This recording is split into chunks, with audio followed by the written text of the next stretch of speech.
You can use your time however you want to in the reading test.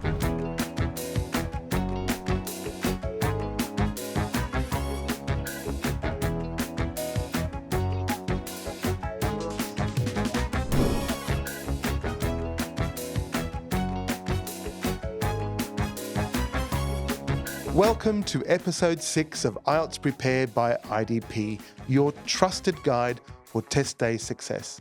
I'm your host, Rocco Nigro, and today I'm thrilled to welcome back Andy Watts.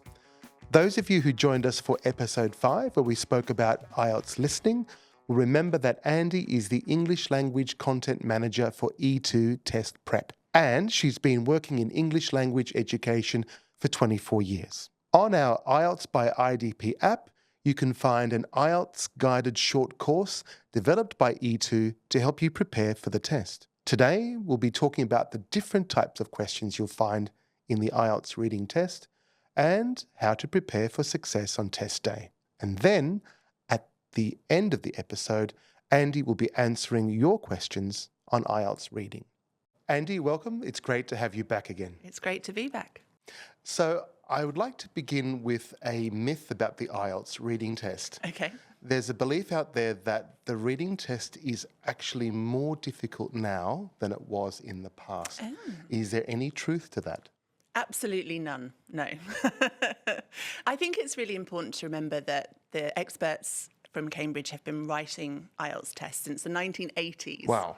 So I think you can really trust that they know what they're doing and they know how to make sure the tests are consistent. And they're very standardised, aren't they? Absolutely, yeah. So every test that they write, they'll be checking that test carefully against previous versions of the test to make sure that the levels are comparable across all of the tests. Right, thank you. Let's also talk about the question types in the IELTS reading test. Sure. Well, firstly, how long is the reading test? So 60 minutes for the reading, and there are 3 sections in the test, and there are 40 questions to answer overall. And are some questions worth more than the others? No, every question is worth 1 mark. Right. And what about if someone gets an answer wrong? Is there any penalty at all? No. So in IELTS, you don't lose any marks for wrong answers. Great. You just only get 1 mark for each correct answer. Right. So what if someone doesn't know an answer? Should they leave it blank? No. I would always recommend guessing the answer because you never know. It might be correct. And then you get an extra mark. And if it's wrong, doesn't matter. You don't lose anything. What about the articles? How many articles are there in an IELTS reading test? Oh, so that depends on whether you're taking the academic or the general training version of the test. So in the academic test, for each section, there's 1 longer article. In the general training test, it's a little bit different. So section 1 and section 2 will have a number of texts. And in fact, in section 1, which is always like everyday text that you might read, you might even get a series of shorter texts. Okay, what kind of texts in section 1 of the general training? Well, for example, you might have a series of short texts which are advertisements or descriptions of products or services or something like that. Basically an everyday thing. Yeah, the types of text that you interact with in your own language on a daily basis. And what about the second section? So that's always to do with the world of work. So it might be procedures in a workplace or policies in a workplace or ways of carrying out a particular work task or something like that. Right, so that's, in terms of preparing for that part, what can test takers do? I think it's really important to just be reading widely in those areas. So for section 1, read those incidental texts that you come across every day. Like, for example, if you're booking a hotel, read those little descriptions of the hotels on the website. Right. If you're traveling somewhere or using public transport, read the information that you see at the station or on the website. Just reading the types of texts that you engage with on a daily basis.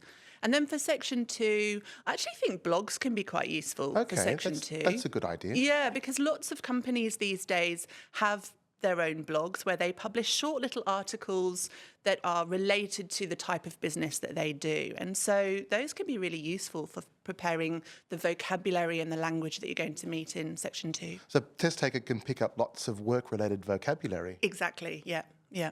What about the question types in the IELTS reading test? What can people expect? Yeah.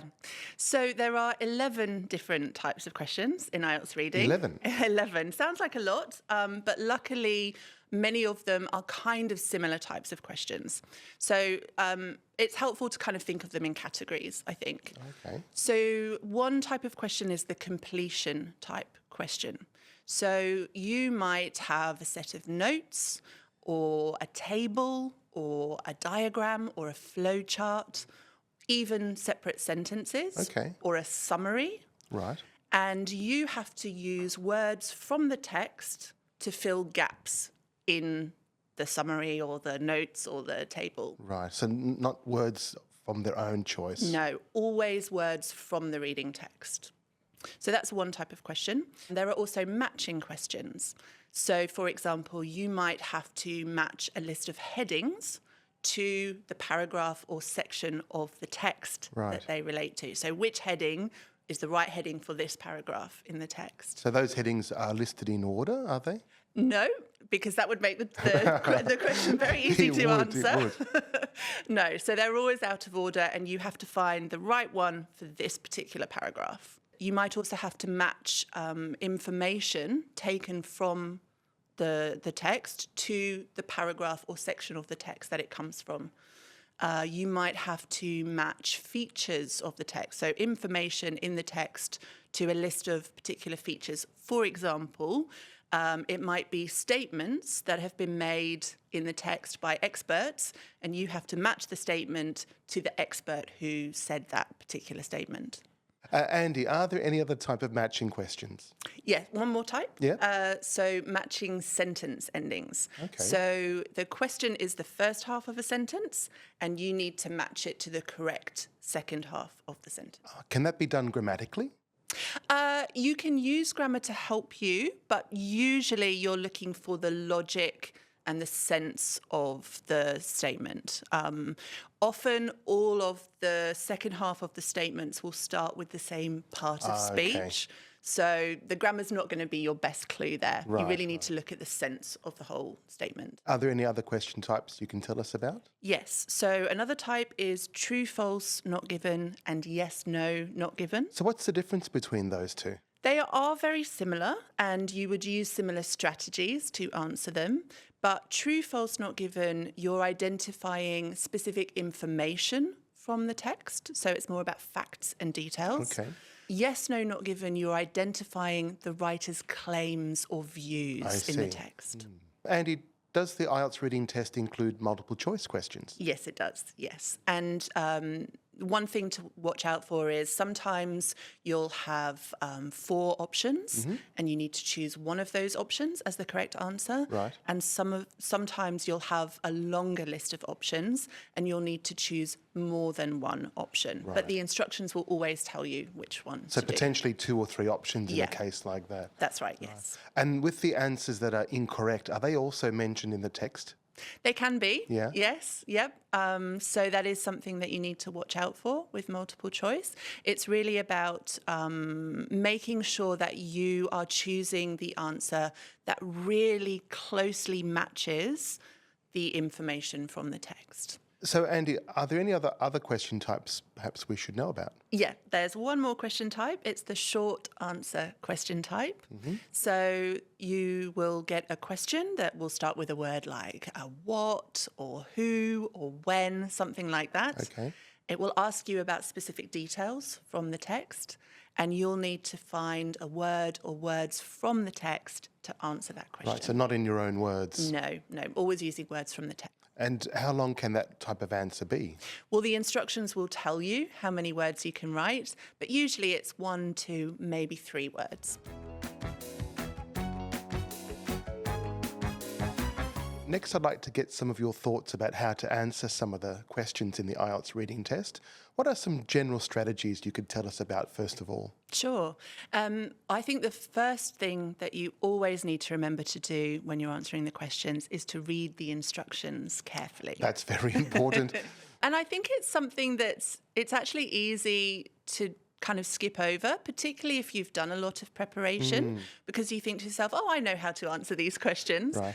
But just always take that minute, less than a minute, to read the instructions, because they're going to give you really important information about your task. For example, if it's a multiple choice question, as we talked about, you might have to choose one correct answer, or you might have to choose more than one correct answer. So you need to read the instructions to know how many answers to choose. And sometimes the instructions can say you can use the same letter again. That's right. So in those matching type questions, for example, if you're matching information where you've got a statement that talks about information from the text and you have to match it to the paragraph that gives that information, maybe more than one of those statements matches to the same paragraph in the text. So the instructions will tell you if you can actually use those letters from the text more than once. What else can you suggest for test takers? So I think it's really important kind of not to panic on test day. Right. And jump in and start answering the questions straight away. I think before you start looking for the answer to the first question, there are a few things that you need to do to really prepare yourself. Okay, like what? So the first thing is skim read through the text and the questions. By skim reading through the text, notice the heading, if there are any subheadings, pay attention to the main ideas. You're just trying to get a general understanding of the main ideas here. It's going to give you a good idea of how the text is organised. And that's going to help you when you're answering the questions, because you'll know, oh, this is asking me about the date that this happened. I know that's in this paragraph in the text. You don't have to read through the whole thing. So how long should they spend on that? Not very long. I would say a couple of minutes at the most. You're also going to read through the questions quickly. And the reason for doing this is firstly because the questions usually follow the order of the text. So it's going to give you, again, a good idea of the structure of the text and how it's organised. But also you want to pay attention to the key words in the questions. Right. So that's going to tell you what you need to look out for in the text when you come to answer the questions. And should a test taker expect to see the same word from the question as in the text? Unfortunately not. Right. That would make it a little bit too easy. So no, you'll need to be looking for words or phrases in the text that have the same meaning as the questions, but it will be using synonyms, so words that have the same meaning as words in the text. And is it a good idea to highlight any words in the article or in the questions? I think so, yes. I mean, I do think that candidates need to figure out what works for them. But I do think it's a good idea to either underline in the paper-based test or highlight in the computer-based test the key words that you need to pay attention to. In 60 minutes, it's actually not a lot of time. How would you suggest people use their time effectively in the test? Yeah, so I think that's a really important point because you do have to be aware of your time management in the test. As we talked about earlier, there are 3 sections. So in 60 minutes, that's roughly 20 minutes per section. You don't want to be in a situation where you've spent so long on sections 1 and 2 that you only have a few minutes to answer the questions in section 3. If one question is particularly hard to answer, how much time should someone spend on that question? Yeah, it's a good question. Overall, you shouldn't be spending more than about 90 seconds per question. But obviously, some questions will be easier, some questions will be harder. But if you suddenly realise that you've spent 3 or 4 minutes on a question, it's time to skip that question, leave it, you maybe come back to it later and move on to the next question. But at least write some answer down. Yeah, or make a note of an idea that you might have so that you can come back to it later. Or yes, guess your answer and then you can check it again at the end if you want. So there's no problem coming back later? No, absolutely not. You can use your time however you want to in the reading test. Unlike the listening test, where on the computer-based version or on the paper-based version, you will get moved through the test by the recording. Yeah. That doesn't happen in reading. So the 60 minutes is yours to use it as you want to, which is why paying attention to that time management is really critical. Now, Andy, one particular question type we hear a lot about is the true, false, not given, or the yes, no, not given question type. Can you give us any suggestions about how to approach them? Yes, yeah. Yes, candidates often do say they find these quite difficult. So, yeah, let's talk about these. So firstly, true, false, not given and yes, no, not given, they're very, very similar. So I think we can just treat them as the same for this because you'll use the same strategies for both of them. So what does it mean? Okay, firstly, so true, that means that the statement says the same thing as the information in the text, but it's going to use different words. Of course, to say it. False means that the statement contradicts what's said in the text. Like it's opposite, perhaps. Yes, it reports the information from the text incorrectly. It misrepresents that information. And not given means that there isn't actually enough information about this particular aspect in the text to decide whether it's true or false. So does that mean like the whole statement is not mentioned? Right. So I think this is really something that we need to clear up because I think this is one reason why people find this question type difficult because they misunderstand what not given actually means. So people think that they won't find any information in the text about the idea that's in the statement if the answer is not given. But that's not actually true. So let's use an example to help explain what I mean. So let's say, for example, that you have a reading text about the Titanic, the famous cruise ship, the Titanic. And the question is about the cost of building the ship. And the statement says that at the time, the Titanic was the most expensive ship ever built. Okay.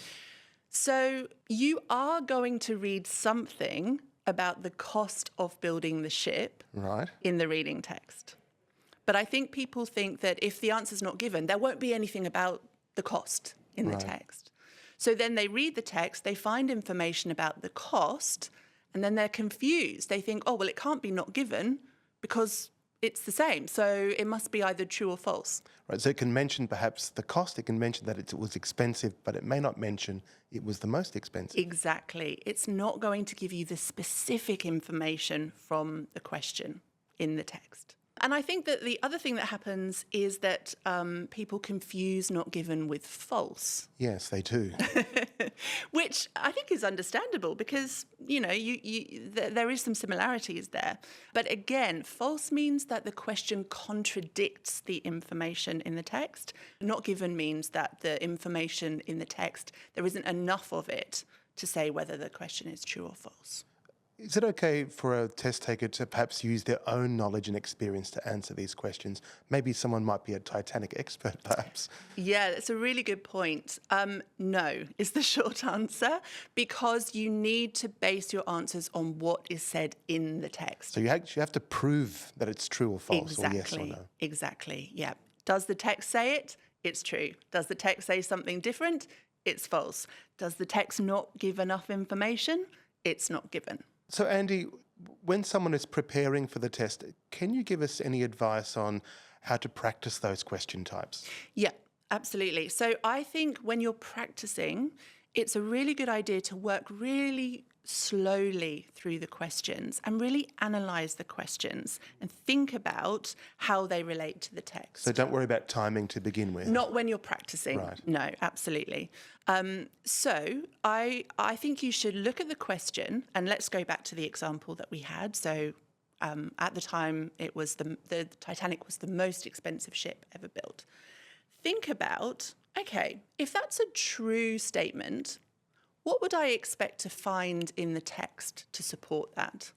So you might, for example, see something like the text might compare the cost of the Titanic to other ships at the same time and show that it was more expensive. It might paraphrase that information. So it might say that the cost of the Titanic was higher than any other ship at the time, something like that. Then think about if the statement's false. If that statement's false, what would you expect to find in the text? So it might say, for example, that another ship was more expensive than the Titanic, or it might say that the Titanic was cheaper than other ships at the time. So it'd be good to kind of predict what type of information you would expect to see. Yes, exactly. And then if the information is not given, what information in that statement would be missing from the text? So it would be obviously the fact that it was the most expensive. So the text might give you the cost of the Titanic. It might say how much it cost, but it doesn't mention anything about whether that was more expensive or less expensive than any other ships. So if you do that for each question, you're really starting to think in the way that an IELTS expert thinks when they write the questions, and you're going to find it much easier to notice how that information is given in the text and then relate it back to the questions. Could people design their own questions? Absolutely. Why not? Yeah. Get a text, write some true, false, not given questions. Give it to your friend who's also practicing for IELTS. Ask them if they can get the right answer. Figure out why they might be right or why they might be wrong. Andy, we've got some questions that test takers have sent in to us. I'd like your feedback on them. Sure. The first question with the IELTS reading test is, should I read the whole article first or just skim through it? Great. Yeah, good question. I think skimming is the best way to go because you don't really have time in the IELTS test to do an in-depth, detailed reading of all of the text. Yeah, it's just 60 minutes, isn't it? That's right. So yeah, definitely skim through, look for the kind of general ideas, the main points in the text. You will do some detailed reading when you're answering the questions, but you should never really need to do a detailed reading of the whole text. One question we've received is about matching headings. So some people struggle with that one. What's your advice on that question type? Yeah, that's a good question. I think with matching headings, it's another one. If you're struggling with it, it's a really good idea to work through it slowly when you're practicing. And I would recommend starting with the paragraphs and read the first paragraph and think to yourself, what's the main idea of that paragraph? And actually write down the heading that you would give that paragraph. If you had to write one summary sentence of that paragraph encapsulating the main idea, what would you write? So what would they do with that sentence? So once you've done that for all of the paragraphs, I would then go to the list of headings and try and match that sentence with one of the sentences, one of the headings in the list. Some people think that the main idea is always the first sentence. Is that true? Unfortunately not, although it's a good place to start. Yes. So it's often a good idea to read the first and the last sentence of the paragraph because often in English that's where writers do put their main ideas.